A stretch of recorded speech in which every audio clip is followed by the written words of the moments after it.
Bom dia, meus irmãos, a paz do Senhor Jesus esteja sobre a sua vida e sobre a vida da sua família. Estamos aqui mais uma vez, mais uma manhã, para estar junto com você, compartilhando a palavra do Senhor. Estaremos ao final fazendo aquela oração poderosa em nome de Jesus, para que todos os grilhões, todas as correntes sejam quebradas, libertações aconteçam, prosperidade aconteça, que todas as portas que estão fechadas venham se abrir e onde não houver porta, que Deus gere portões. Assim, que Deus possa estar nos abençoando, nos fortalecendo, mas para que o excepcional de Deus, o melhor, aquilo que é importante, eu ia falar assim, para que o melhor de Deus aconteça. Era isso que eu ia falar, só que o melhor de Deus já aconteceu, que é Jesus. São os jargões que a gente vai aprendendo ao longo da vida e a gente não medita, porque o melhor de Deus já veio e já foi feito. Para que o incrível de Deus aqui nas nossas vidas possam acontecer a cada dia, é necessário que nós estejamos presentes, estejamos firmes na palavra do Senhor e firmes na oração. Porque assim, irmãos, às vezes a gente quer um resultado diferente na vida da gente. Mas nós não fazemos algo diferente. Então assim, nós buscamos em Deus mudanças, buscamos libertação, buscamos em Deus prosperidade financeira, prosperidade social, intelectual, mas a gente não faz a parte da gente. A gente quer resultados diferentes, mas a gente não faz o investimento. Só tem resultado quem faz investimento. E esse devocional, essa leitura da palavra, que a gente tem feito aqui todas as manhãs, é parte disso. Você pode assistir a milhões de devocionais diferentes, é só ir no YouTube você vai encontrar milhões, e aí é um self-service, você vai buscar alguém com o qual você se adapta, se ajusta na palavra, mas eu tenho visto que algumas pessoas já têm me acompanhado aqui todos os dias, e agradeço por estarmos juntos nessa caminhada. Agradeço por você ter me eleito uma pessoa para estar fazendo um devocional junto com você, caminhando junto na palavra. Nós estamos sentados em um banco, várias pessoas diante do Senhor ouvindo a palavra dele. Como Saulo foi educado aos pés de Gamaliel, como os discípulos foram educados aos pés de Jesus, nós assim estamos aos pés dele hoje, buscando a palavra e crescendo na presença dele, buscando conhecimento, e com o conhecimento, o Espírito Santo tem liberdade de agir na vida da gente. Porque sem conhecimento você não ouve a palavra do Senhor. Por exemplo, eu estudo inglês, tenho 46 anos e estudo inglês até hoje, porque se eu parar de estudar inglês, o que acontece? Vou esquecendo algumas palavras, vou esquecendo algumas regrinhas e aí eu não consigo mais articular uma frase, não consigo mais articular um diálogo. E é o mesmo com a palavra do Senhor. Se você não estuda a palavra, se você não busca do conhecimento de Gênesis, Apocalipse, tudo que está aqui, você não vai conseguir ouvir do Espírito Santo quando ele te relembra uma palavra. Quando a gente vê na palavra assim, porque Deus amou o mundo de tal maneira que enviou o seu único filho, o filho unigênito, seu primogênito, para todo aquele que nele crê não pereça, mas tenha vida eterna. Você sabe que por meio de Jesus você não perece, o Espírito Santo te lembra disso quando você está passando por lutas, dificuldades, quando você está abatido, cabisbaixo.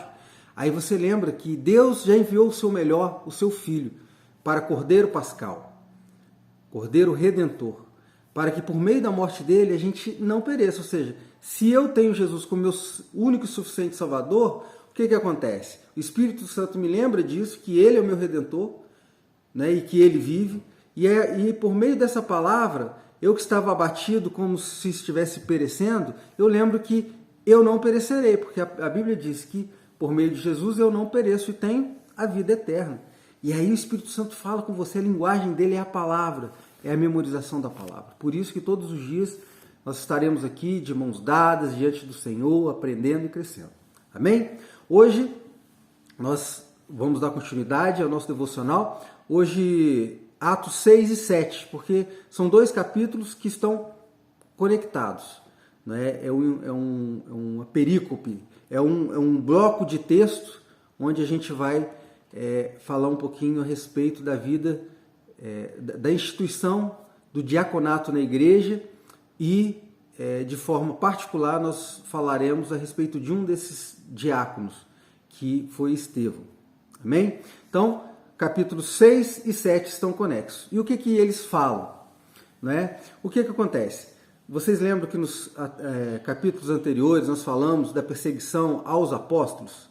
Né? Teve lá Pedro e João, subiu ao templo, curaram o coxo, aí eles foram abordados pelos saduceus, pelos sumos sacerdotes, Anás, Caifás, e teve toda aquela coisa. No outro capítulo, eles foram presos, e aí o anjo, eles não, né? Foi Pedro que foi preso, e aí o anjo veio, removeu, arrebatou ele da prisão, né? Sem abrir porta alguma, e voltaram no outro dia ao templo, e aí, né, novamente foram ali toda a estrutura religiosa do templo, e abordaram eles, e apertaram eles, e foi até aquela coisa que Pedro disse: é muito melhor ouvir e obedecer a palavra de Deus do que, né, aos homens. Né? E eles continuaram livres, mesmo tendo sido alertados para que parassem de falar sobre Jesus. E aí o que acontece? Aquela estrutura religiosa, eles entraram em acordo e disseram: nós precisamos arrumar um boi de piranha. Nós precisamos, vamos ter que sacrificar alguém para que eles vejam que não estamos de brincadeira. Né? E aí vai sobrar para um dos diáconos. Mas vamos falar um pouquinho sobre a instituição do diaconato na igreja. Houve um tempo dentro ali dos convertidos, aquela igreja primitiva, uma contenda entre gregos e hebreus. Porque ali, pessoal, estávamos num contexto de Jerusalém, uma cidade internacional, onde havia muitos estrangeiros, e uma coisa importante que a gente perceba é que lá no Pentecostes, ali no capítulo 1 e 2, houve, né, aquela fala de Pedro diante de muitos estrangeiros, e todos escutaram em sua língua materna. Isso demonstra o quanto que aquela cidade era uma cidade com muitos estrangeiros. Tinham ali os romanos, né, os próprios romanos. Né, então, enfim, mas houve ali naquele momento uma contenda entre gregos e hebreus. Por quê? Porque eles estavam preocupados com as viúvas. Que as viúvas, tradicionalmente, elas eram cuidadas geralmente pelos religiosos, por pessoas que faziam algum ministério. E como naquela época era um tempo de muitas guerras, os homens faleciam mais cedo. E aí as mulheres ficavam viúvas, e elas ficavam desamparadas, porque não tinham provedor para casa. E aí os hebreus e os gregos se entraram em contenda, e isso chegou aos ouvidos dos apóstolos, e os apóstolos disseram: poxa, não é lícito que nós paremos o nosso trabalho ministerial, né, de divulgar a palavra do Senhor, para nós cuidarmos das viúvas, ou seja, servir às mesas, como disseram eles. E aí eles decidiram descentralizar o trabalho, ou seja, vamos levantar diáconos. E aí foi decidido: vamos levantar diáconos, homens cheios de sabedoria, do Espírito Santo e cheios do poder de Deus. Então, pessoas que, né, tivessem uma boa reputação. E aí acabaram elegendo 7 homens para que fossem ali esses diáconos. Entre eles estava Estevão, né? Outros também: Estevão, Filipe, tinha ali Nicanor, Nicolau, Prócoro, Pármenas e Timão. Eram 7. Mas o que nós vamos focar aqui é no Estevão. Estevão era um dos diáconos mais bem quistos e bem falados ali naquele meio da igreja primitiva, porque Deus realizava muitos sinais por meio dele. E leia esses sinais como sendo milagres. E aí o que acontece? Ele começou, assim como os apóstolos, embora ele não fosse um apóstolo, ele fosse um discípulo, ele começou a incomodar aquela classe religiosa também. Por quê? Porque as pessoas começaram a comentar muitos milagres, muitos sinais, muitas curas, e ele pregava, né, ele era cheio do Espírito Santo e do poder de Deus. Imagina nós aqui escutando, né, Estevão falar para nós, né, nós ali naquele momento. E aquilo demonstrava o quão, né, cheio da presença ele era, e a classe religiosa já estava muito incomodada com isso, porque eles estavam perdendo a legitimidade. Né? Eles não tinham mais aquele poder de falar por meio da Torá sobre Moisés e a lei, e algumas, porque não aconteciam sinais, mas eles detinham o monopólio, né? E agora, né, não tem mais um monopólio, porque a igreja está crescendo e os apóstolos e discípulos estão fazendo grandes maravilhas, grandes sinais, e eles têm uma palavra doce que vai nos ajuntando a ponto de a gente vender o que a gente tem e a gente querer ficar junto em comunidade, né? E toda vez, pessoal, isso em qualquer governo, em qualquer sistema político, se esse sistema político é um sistema opressor que quer manter as pessoas debaixo ali por escabelo de seus pés, né, e tem um grupo que, sobretudo os cristãos sempre foram assim, tiveram essa característica de serem libertos, né, isso vai incomodar o poder.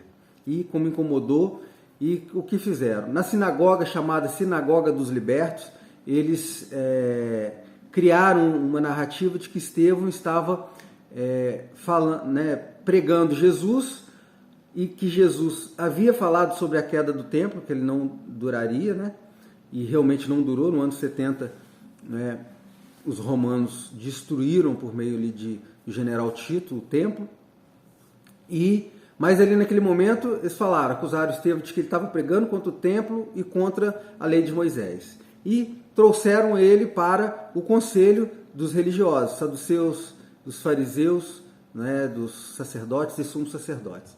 E ali indagaram e repreenderam ele e apertaram ele, e aí ele, em sua defesa, ele faz uma longa narrativa desde Abraão, né, estando lá em Ur dos Caldeus, na terra ali, né, dos Mesopotâmios, né, e quando Abraão foi chamado para sair da terra dos caldeus, né, e ao fim ele vai ali para aquela terra onde estavam naquele momento, que é a terra de Canaã, onde estava Jerusalém, o templo onde Estevão estava sendo questionado, estava sendo ali sendo interrogado. Estevão faz toda a narrativa desde Abraão, desde seu filho Isaac. Aí Isaac tem Jacó, que tem lá os 12, que os irmãos vendem José para o Egito.